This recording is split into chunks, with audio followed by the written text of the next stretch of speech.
Hello అండి, welcome to Renuka's culinary.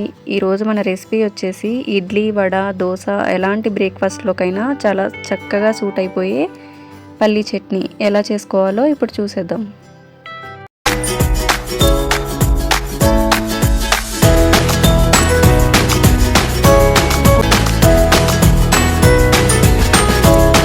ఈ పల్లీ చట్నీ చేసుకోవడానికి నేను 1/2 కప్ వరకు వేరుశెనగ గుళ్ళని తీసుకుంటున్నాను. ఇప్పుడు స్టవ్ పై ప్యాన్ పెట్టి ఆ ప్యాన్లో ఈ వేరుశెనగ గుళ్ళని యాడ్ చేసుకొని బాగా ఫ్రై చేసుకోవాలి.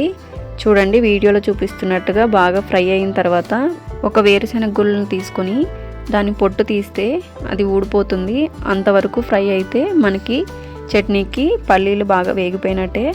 ఇప్పుడు ఒక మిక్సీ జార్ తీసుకొని ఈ పల్లీలని కొంచెం చల్లారిన తర్వాత మిక్సీ జార్లో యాడ్ చేసుకోవాలి.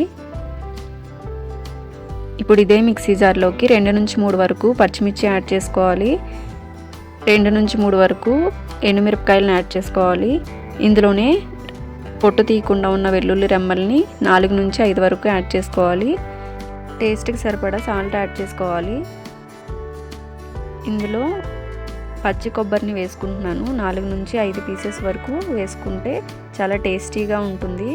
ఈ చట్నీని మీరు స్టోర్ చేసుకోవాలి అనుకుంటే కొబ్బరిని స్కిప్ చేసేయచ్చు. కొబ్బరి వేస్తే చట్నీ ఎక్కువ రోజులు నిలవ ఉండదు. ఇప్పుడు ఇలా గ్రైండ్ అయిన తర్వాత ఇందులో 1 గ్లాస్ వరకు వాటర్ యాడ్ చేసుకుంటున్నాను.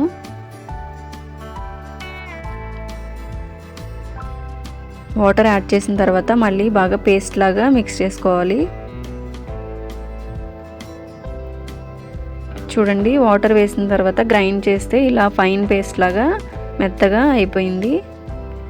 ఇప్పుడు ఇందులో మీకు పల్చగా కావాలి అనుకుంటే కొంచెం వాటర్ యాడ్ చేసుకొని అడ్జస్ట్ చేసుకోవచ్చు. దీన్ని ఒక మిక్సింగ్ బౌల్లో వేసుకుంటున్నాను.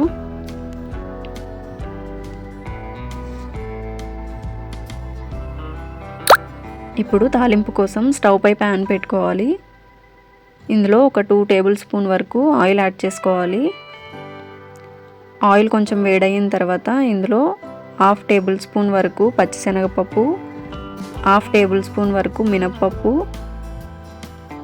1/2 టేబుల్ స్పూన్ జీలకర్ర, ముందుగా కట్ చేసి పెట్టుకున్న 2 ఎండుమిరపకాయలని యాడ్ చేసుకోవాలి. ఇందులోనే ఒక 2 రెమ్మల వరకు కరివేపాకుని యాడ్ చేసుకోవాలి. ఇప్పుడు వీటన్నిటిని బాగా ఫ్రై అయ్యేంత వరకు ఫ్రై చేసుకోవాలి.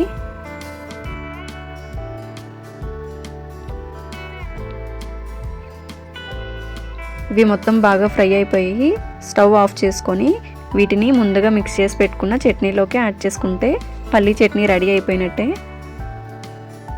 ఈ వీడియో మీకు నచ్చినట్లయితే ప్లీజ్ లైక్ చేయండి, షేర్ చేయండి అండ్ అలాగే మీరు ట్రై చేసి మీకు ఎలా వచ్చిందో కామెంట్ బాక్స్లో కామెంట్ చేయండి.